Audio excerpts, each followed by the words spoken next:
Hello అండి. నమస్తే. Welcome to my channel కథా స్రవంతి. రంగనాయకమ్మ గారు రచించిన 'జానకి విముక్తి' పార్ట్ 4. ఏంటి? కాఫీ నేను పెట్టుకోవాలా? మరి నువ్వేం చేస్తావ్? అంటూ చెళ్ళుమని లెంపకాయ వేసేశాడు జానకి మీదకు దూకి. నీ అన్న రకం ఆడంగివాణ్ణి అనుకుంటున్నావా నన్ను వంటలు చెయ్యడానికి? అని అరిచాడు. జానకికి పూర్వం ఎప్పుడూ ఎరగనంత కోపం వచ్చింది. చీటికీ మాటికీ నన్ను కొడితే ఊరుకోను అంది ఏడుస్తూనే.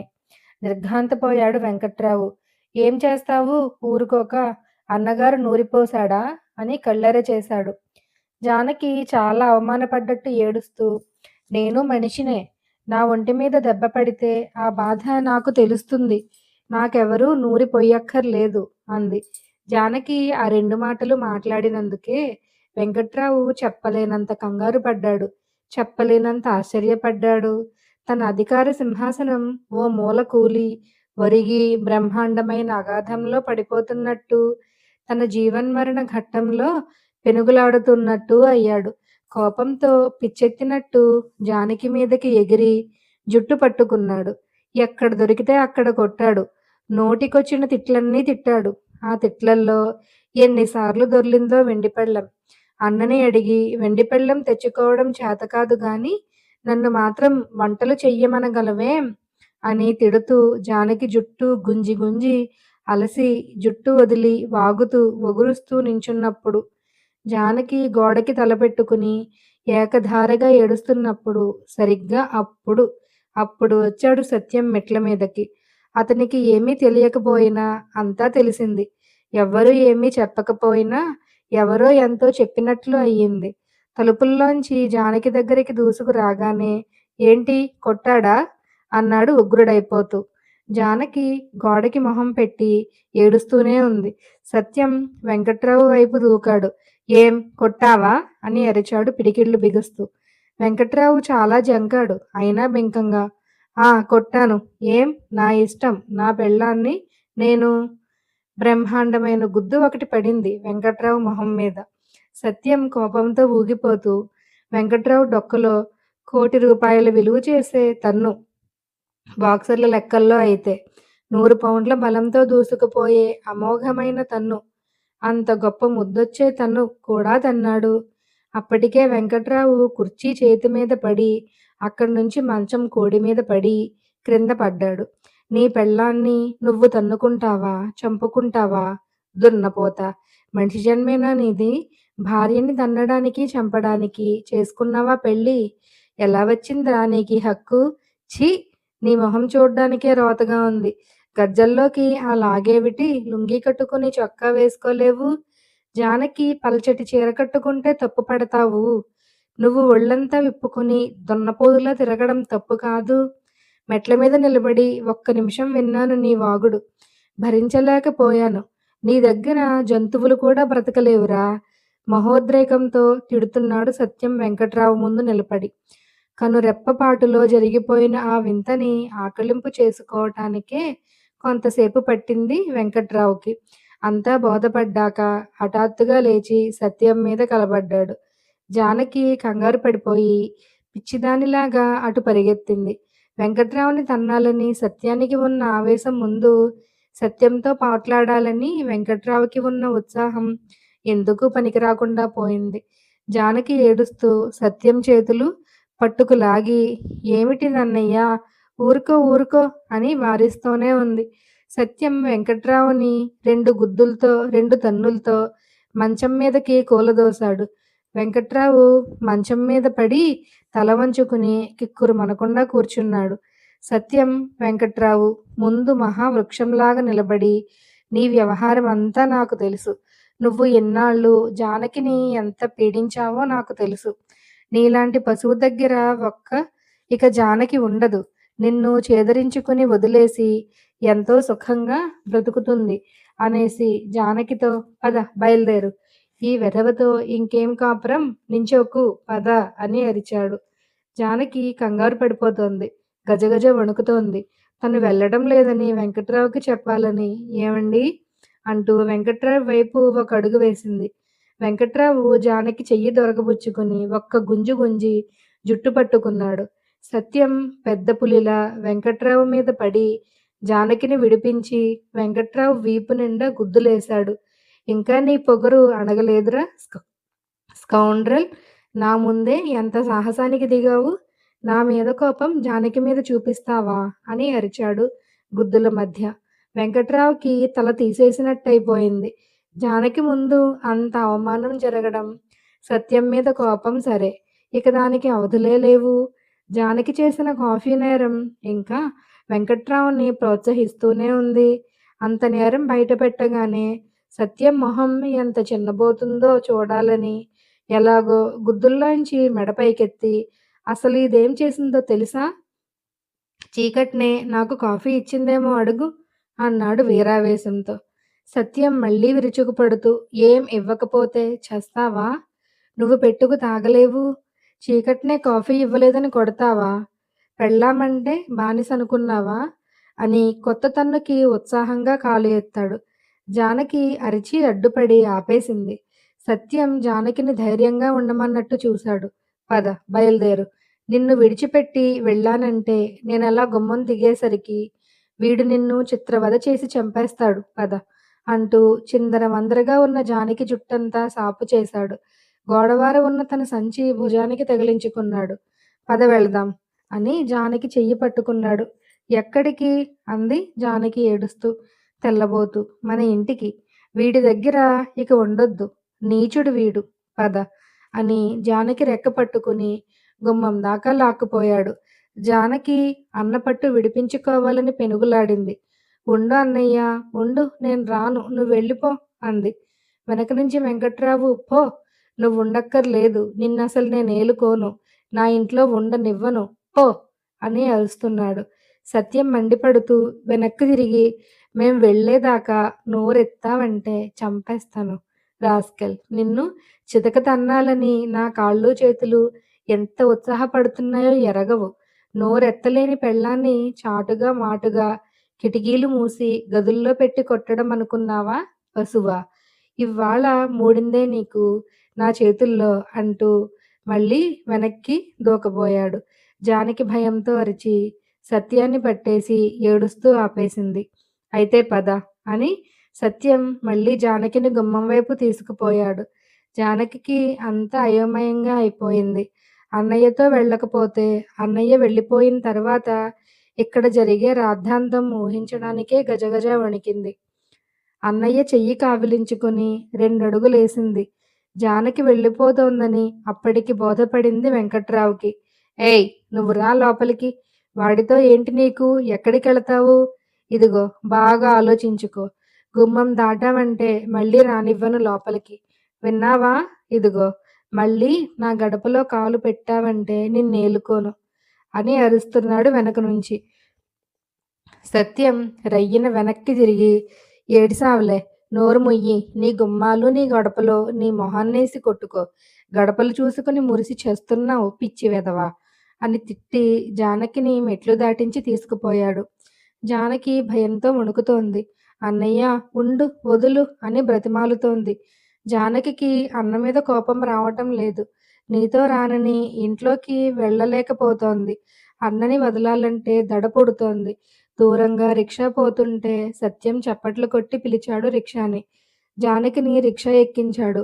తను కూడా ఎక్కి మొహం తిప్పి వెంకట్రావు ఇంటివైపు, వెంకట్రావు గడప వైపు చూశాడు. ఇక ఏలుదువుగానిలే అన్నాడు. వెంకట్రావు బొడ్డు కింద ఆ లాగు గుడ్డతో తన గడపలో నిలబడి నిర్ఘాంతపోతూ చూస్తున్నాడు. పాపం వెండి పళ్ళెం సంగతి ఎత్తనే లేదతను. ఎత్తితే ఆ ఖాళీ వీపు మీద ఎన్ని పళ్ళాలు బోర్లించేవాడో సత్యం. వెండేం కర్మం, అంతకన్నా ₹1000 ఖరీదు చేసే బంగారం పళ్ళాలే ఇచ్చేవాడు వీపు నిండా. సంగతంతా విని సత్యం తల్లి, అయ్యో, ఆయన మీద చెయ్యెందుకు చేసుకున్నావు నాయనా అని విలవిల్లాడింది. సత్యం మండిపడ్డాడు. అయినా ఆయనేమిటి, వాడికింకా మర్యాదలు కూడానా, నికృష్టుడు. జానకిని వాడు జుట్టంతా పీకి కొట్టి ఏడిపిస్తోంటే వాణ్ణి తన్నకుండా విడిచిపెడితే నేనెంత నీచుణ్ణి. ఏం, నీ కూతురి మీద నీకంత ప్రేమ లేదా? నీ కూతుర్ని ఎవడో దెబ్బలు కొట్టాడంటే నీకు కోపం రావడం లేదా? దాన్ని కొట్టుకోమని, చంపుకోమని వాడికి దానం చేసేశావా? అలా చెయ్యడానికి నీకేం హక్కుంది? అని కేకలేశాడు. దాని బ్రతుకు అలా అయింది అని ఏడ్చింది సుందరమ్మ. ఏమీ అవ్వలేదులే. నిక్షేపంలా అయింది. దాని బ్రతుకు బాగుపడ్డందుకే నీకు బాధగా ఉన్నట్టుంది అని కోప్పడ్డాడు సత్యం. జానకి విగ్రహంలాగా మౌనం వహించింది తప్ప తల్లి, అన్న మాట్లాడుకునే మాటల్లో ఏమీ కలుగజేసుకోలేదు. ఆ నరకం నుంచి జానకి అంత తొందరగా బయటపడటం గురించి ఆలోచిస్తే సత్యానికి నమ్మలేనంత ఆనందంగా ఉంది. భర్తల పాదాల క్రింద బానిస బ్రతుకులు బ్రతుకుతోన్న స్త్రీ జాతినంతటినీ విముక్తి చేసినంత ఆనందంగా ఉంది. వెంటనే మూర్తికి పెద్ద ఉత్తరం రాశాడు. వెంకట్రావు గారిని ఎలా తన్నింది, వాడు కుర్చీ మీద నుంచి, మంచం మీద నుంచి పిల్లి మొగ్గలు వేస్తూ ఎలా దొర్లింది వర్ణించాడు పేజీల కొద్దీ. దుష్ట శిక్షణ శిష్టరక్షణ అంటారే, నాకు నిజంగా ఆ క్షణంలో అంత గొప్ప ఆనందం కలిగింది మూర్తి. మన జానకి ఆ మూర్ఖుడిని చేతుల్లో నుంచి బయటపడింది అనుకో. ఇంత చిన్న విషయానికి నువ్వు ఎంతెంత సిద్ధాంతాలు మాట్లాడావో చూడు అన్నాడు ఉత్తరంలో చివరికి. జానకి వచ్చిన దగ్గర నుంచి సత్యం ఇతర వ్యవహారాలు కొన్ని తగ్గించుకున్నాడు. ఎప్పుడు జానకి ధైర్యం చెప్పడం, జానకిని నవ్వించే ప్రయత్నాలు చేయటం, జానకితో ఎక్కువ కాలం గడపటం చేస్తూ ఉన్నాడు. జానకి వచ్చి 3 నెలలైంది. ఒక నెల రోజులు జానకికి చాలా అయోమయ వ్యవస్థగా గడిచిపోయింది. సత్యం కూడా జానకిని ఏ పనికి ప్రోత్సహించకుండా ఊరుకున్నాడు. 4, 5 వారాలు గడిచిన తరువాత ఒకరోజు అన్నాడు, వచ్చే సంవత్సరం కాలేజీలో చేరతావా? లేకపోతే ప్రైవేటుగా చదువుతావా? లేకపోతే గాజు సామాన్ల ఫ్యాక్టరీలో చిన్న చిన్న ఉద్యోగాలున్నాయి. ప్రస్తుతానికి కొన్నాళ్ళు అక్కడ చేస్తావా? అని అడిగాడు. జానకి దేనికి ఉత్సాహం చూపలేదు.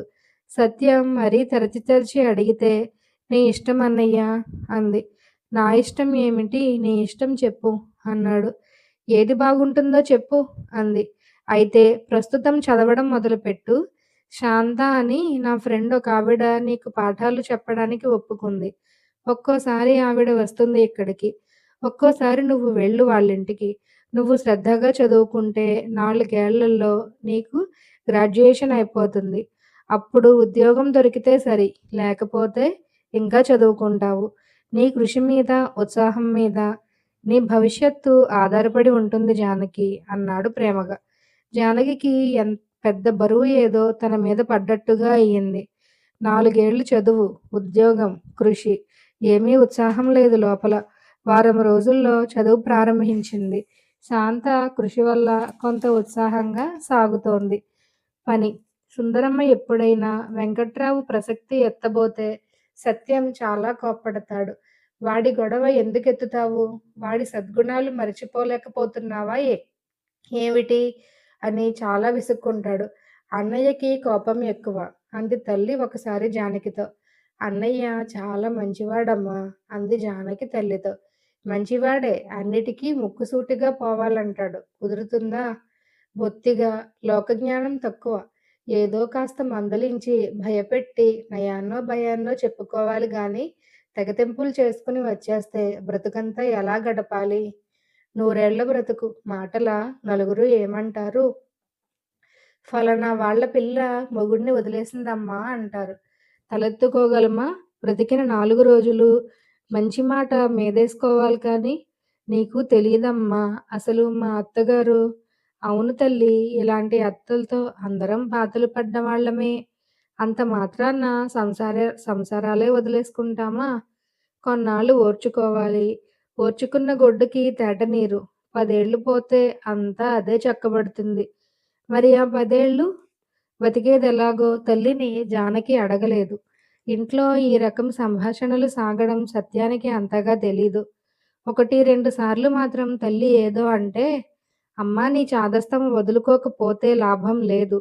లోకం లోకం అని దాన్ని భయపెట్టి చంపకు అని లోకాన్ని ఎందుకు లెక్క చేయకూడదో గంటసేపు ఆవేశంగా మాట్లాడాడు. అన్నీ విని ఆవిడ అవుననుకో సత్యం, అయితే మాత్రం అంది. ఇక తల్లితో లాభం లేదని సత్యం జానకితో, జానకి నువ్వు అమ్మ మాటలు పట్టించుకోకూడదు. అమ్మ పెద్దతరం మనిషి. అన్నిటికీ భయపడుతుంది. నీ కాళ్ళ మీద నువ్వు నిలబడి అమ్మకి కూడా ఆశ్చర్యం కలిగించాలి అన్నాడు. అప్పుడప్పుడు ఆలోచిస్తోంది జానకి. తన కాళ్ళ మీద తను నిలబడటం గురించి కాదు. వెంకట్రావు ఏం చేస్తున్నాడా అని. తను లేనందుకు బాగా పశ్చాత్తాపపడుతున్నాడేమో అని. బాగా కోపిష్టి మనిషి. అంత కోపం లేకపోతే బాగుండును అనుకుంది కొన్నిసార్లు. సత్యం తనకు నచ్చే కథల పుస్తకాలు, నవలలు తెస్తున్నాడు జానకి కోసం. ఒక నవల అయితే పూర్తిగా జానకి కథే. అందులో భర్త పరమ మూర్ఖుడు. ఆ భార్య అతని వల్ల చాలా అవమానాలు పడుతుంది. చివరికి భర్తని విడిచి వెళ్ళిపోతుంది. ఆ నవల చదువుతున్నంత సేపు జానకి చాలా ఉత్సాహపడింది. ఆ కథానాయకిలాగా తను కూడా అంత పౌరుషంగా ప్రవర్తిస్తే బాగుణ్ణు అనుకుంది. ఆ నవల గురించి చర్చ ప్రారంభించాడు సత్యం జానకితో. చూసావా అందులో కమల ఎంత వ్యక్తిత్వంతో ప్రవర్తించిందో అని. అవును. నీకు నచ్చిందా? చాలా నచ్చింది. అమ్మ తిడుతోన్నా సరే అన్నానికి కూడా రాకుండా చదివేశాను. సత్యానికి ఎంత సంతోషం వేసిందో. పొంగిపోయాడు. చప్పున గుర్తొచ్చినట్టు ఒక కవరు తీసి, మూర్తి, జానకి ఎంత మారిపోతోందో తెలుసా? ఇంత తేలిగ్గా అయిపోయే విషయానికి అంతంత సిద్ధాంతాలు చెప్పావేమిటి నువ్వు? నీ మాట వినకపోవడమే చాలా మంచిదయింది నిజంగా అని బరబరా గీకేసి ఆ కవరు పోస్ట్ డబ్బాలో కూడా పడేసి వచ్చాడు. ఆ సాయంత్రం జానకి దగ్గర ఆ నవల సంగతి మళ్ళీ ఎత్తి, ఆ నవల్లో సంభాషణలు మళ్ళీ చదివి వినిపించాడు. అక్కడక్కడ. చూసావా ఎలా జవాబు చెప్పిందో ఇక్కడ? చూసావా ఎంత నీచంగా ఉన్నాడో వీడు? అని ఎక్కడికక్కడ వివరంగా చెప్తూ జానకి కొంచెం సేపు విని, అన్నయ్య కథల్లో అలాగే రాస్తారు కానీ నిజంగా అయితే ఎలా కుదురుతుంది? అంది. సత్యం అగాధంలో పడిపోయాడు. జానకి ఇంకా అలాగే ఉందా అన్నట్లు. అయోమయంగా చూశాడు. ఇప్పుడు కుదరని విషయం ఏమిటి నీకు?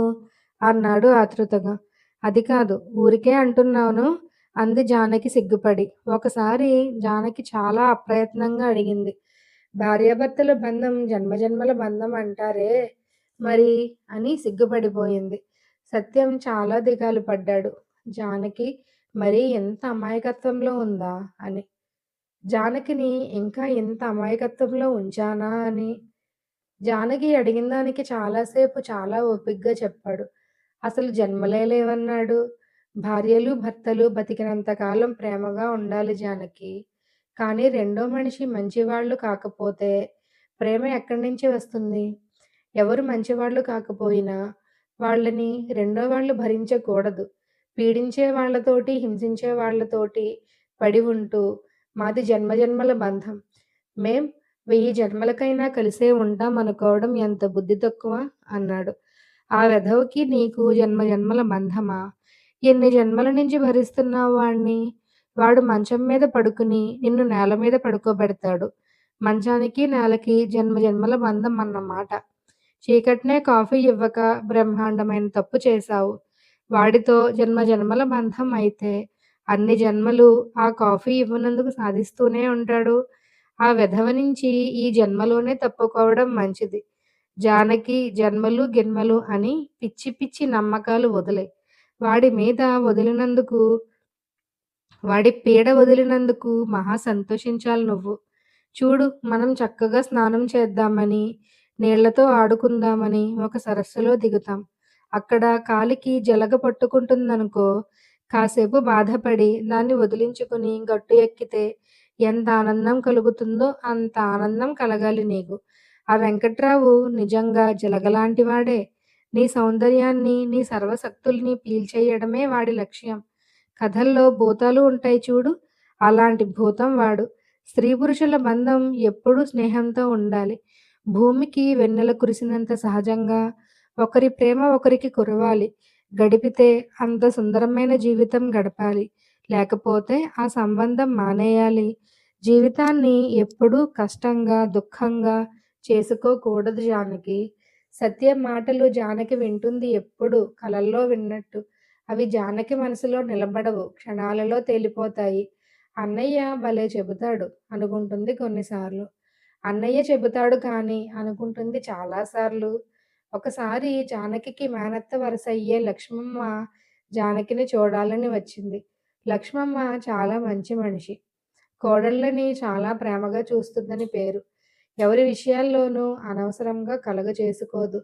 ఎవరి కష్టమైనా తన కష్టంలాగే కళ్ళనీళ్లు పెట్టుకుంటుంది. చేయగల సహాయమూ చేస్తుంది. లక్ష్మమ్మత్త అంటే సుందరానికి కూడా చాలా ఇష్టం. ఆవిడ వచ్చినప్పుడు సత్యం ఇంట్లోనే ఉన్నాడు. లక్ష్మమ్మ చాలాసేపు కూర్చుంది. మంచి చెడ్డ మాట్లాడింది. తీరా వెళ్ళబోతూ ఏమిటమ్మా జానకి, నిలవ చేశావేమిటి ఈసారి? ఇది వరకెప్పుడు ఇలా వచ్చి అలా పరిగెత్తేదానివి అని నవ్వింది. జానకి ఏమీ మాట్లాడకుండా సిగ్గుపడిపోయినట్టు మొహం దించుకుంది. సుందరమ్మ చొప్పున కలగజేసుకుని, దానికి ఒంట్లో బాగాలేదు వదినా, మందెప్పిస్తున్నాం. పెళ్ళయ్యాక అదేం రోగమో, మాయదారి రోగం పట్టుకుంది అని నోటికొచ్చిన మాటలు అనేసింది. సత్యం వింటూనే ఉన్నాడు తల్లి మాటలు.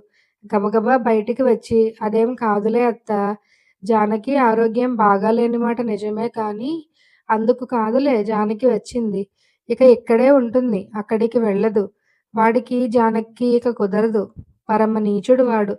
వాడి సంగతి తెలియకే నాన్న ఈ సంబంధం కుదిర్చాడు. వాడి నరకం వదుల్చుకుని బయటపడిందిలే అని మహోత్సాహంగా చెప్పేశాడు. లక్ష్మమ్మ తెల్లబోయి తేరుకుని పరిస్థితంతా అర్థం చేసుకుంది. సత్యం తనతో అంతా చెప్పేసినందుకు జానకి, సుందరమ్మ బాధపడతారేమోనని నొచ్చుకుంది. అలా అనకు నాయనా, ఆడపిల్ల వాళ్ళం. అంత తొందర పడకూడదు. సంసారాలన్న తర్వాత ఏవో ఒడిదుడుకులు వస్తూనే ఉంటాయి. మా పెద్ద పిల్ల ఎంత ఓర్చుకుందనుకున్నావు? నలుగురు పిల్లలు పుట్టారు. ఇప్పుడు వాళ్ళే సుఖంగా ఉన్నారు అంది మహాశాంతంగా. ఇలాంటి సుఖాల సంగతి నాకు చెప్పకులే అత్తా. కీచకుడు కీచకులాడుకునే ఓపిక కూడా చచ్చిందిగా ఉన్ను ఇప్పుడు వాళ్ళకి అని నవ్వాడు సత్యం. లక్ష్మమ్మతో ముందు అబద్ధం చెప్పినందుకు సుందరమ్మ కొంచెం సిగ్గుపడింది. అయినా సత్యాన్ని మందలించే భారం లక్ష్మమ్మదే అన్నట్టు, చూసావా వదిన, ఇది వరస సత్యంతో. నువ్వు చెప్పినట్టే నేను చెబుతాను ఎప్పుడు. మనం ఏమన్నా అంటే దానికి ఎదురు మెలిక వేస్తాడు. వాడు మాట్లాడేదంతా నిజమే అనుకో, అందులో తప్పేమీ లేదు. అయితే మాత్రం మనకు కుదురుతుందా అంటాను. వినడు నా మాట అని చెప్పుకొచ్చింది. తప్పు నాయనా, అంత తొందరపడకూడదు. ఆడపిల్ల జీవితం మాటలు కాదు అని మళ్ళీ హెచ్చరించింది లక్ష్మమ్మత్త సత్యాన్ని. సత్యం మొహం చిట్లించి ఊరుకున్నాడు. అది లక్ష్మమ్మత్త కాబట్టి. లక్ష్మమ్మ వెళ్ళడానికి లేచిన తరువాత సుందరమ్మ కొంచెం సిగ్గుపడుతూ, మంచి చెడ్డ అన్నీ తెలిసిన దానివి. నీకు చెప్పక్కర్లేదనుకో, జానకి సంగతి నీ కడుపులో పెట్టుకో వదినా, ఎక్కడా అనకు సుమా అని ప్రాధేయపడింది. సత్యానికి కోపం వచ్చి, ఏంటమ్మా, ఏదో తప్పు చేసి దాచుకున్నట్లు మాట్లాడతావేమిటి అని విసుక్కుని జానకితో, జానకి, ఇందులో నువ్వు సిగ్గుపడాల్సిందేమీ లేదు తెలుసా? నిన్నెవ్వరడిగినా సరే వాడి మొహం చూస్తేనే నాకు మంట. వదిలిపారేసి వచ్చేశాను అని చెప్పేయ్, తెలిసిందా? అలా చెప్పడానికి గర్వపడాలి కానీ సిగ్గుపడక్కర్లేదు అన్నాడు. జానకి ఏమీ మాట్లాడకుండా ఊరుకుంది తలవాలేసి. జానకి చదువు సత్యానికి బాగా సంతృప్తి కలిగిస్తోంది. శాంత ఎక్కువ శ్రద్ధ తీసుకుంటోంది జానకి విషయంలో. సత్యం చెల్లెలని. సత్యం అప్పుడప్పుడు మూర్తికి రాస్తూనే ఉన్నాడు.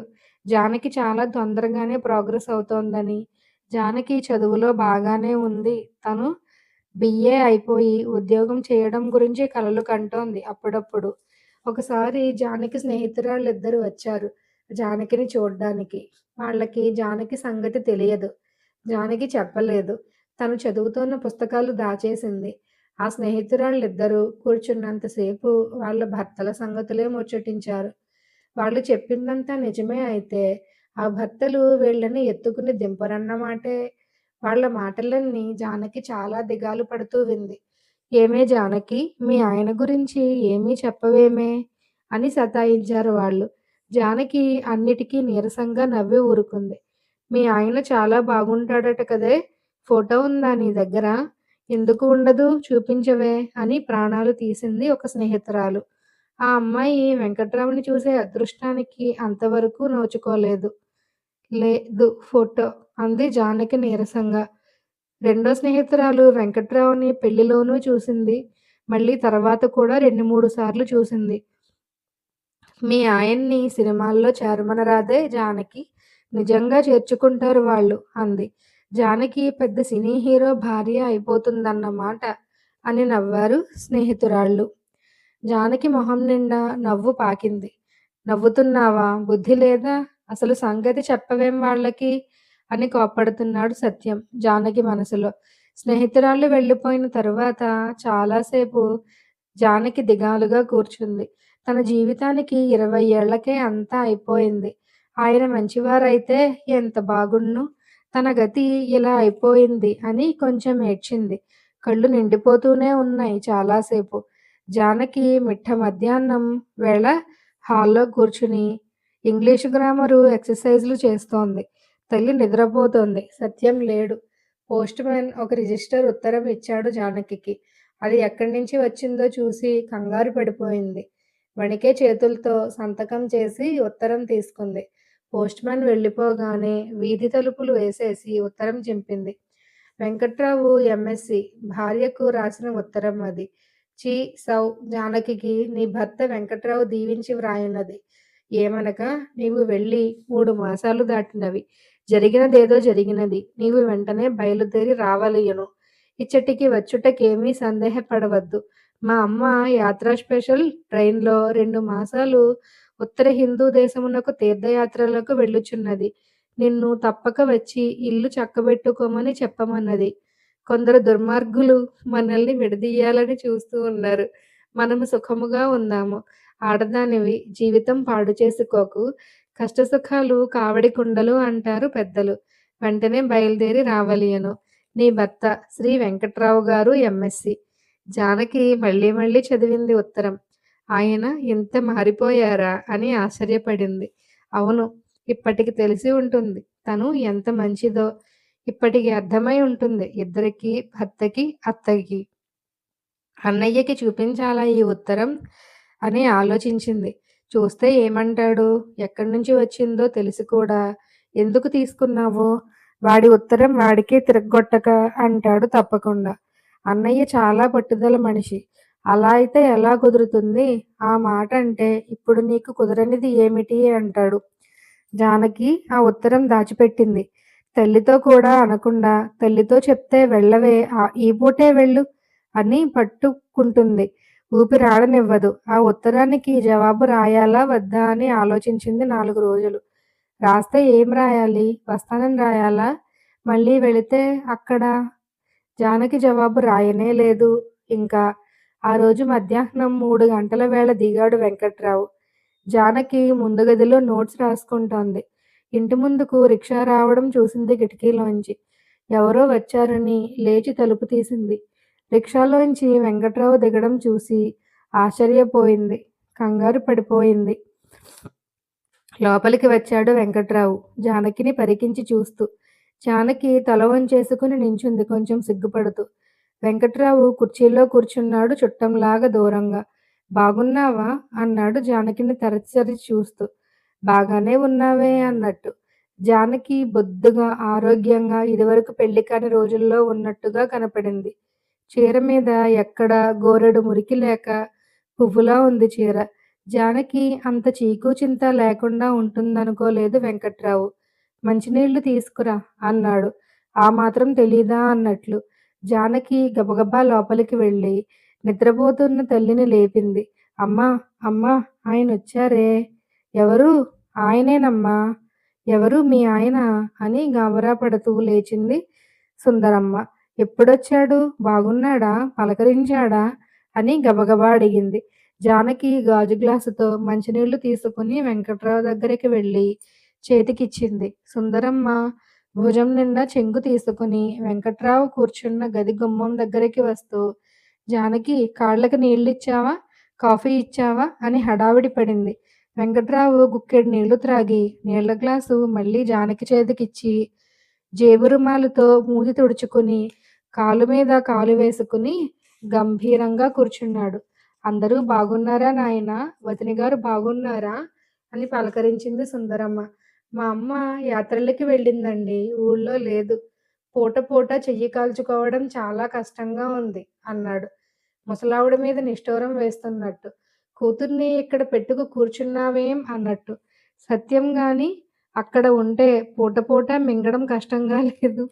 చెయ్యి కాల్చుకోవడం కష్టంగా ఉందా అనేవాడే. పూట పూట చెయ్యి కాల్చుకోవడం వెంకట్రావుకి కష్టంగా ఉంది కాబట్టి, పూట పూట జానకి చెయ్యి కాల్చుకుని వెంకట్రావు కష్టం తొలగించాలన్నమాట. అయ్యో కాదు మరి అంది సుందరమ్మ. అంతకన్నా ఏమంటే ఏం మునుగుతుందో అని. జానకిని తీసుకెళ్తానండి అన్నాడు వెంకట్రావు ముసలమ్మ మొహం పరీక్షిస్తూ.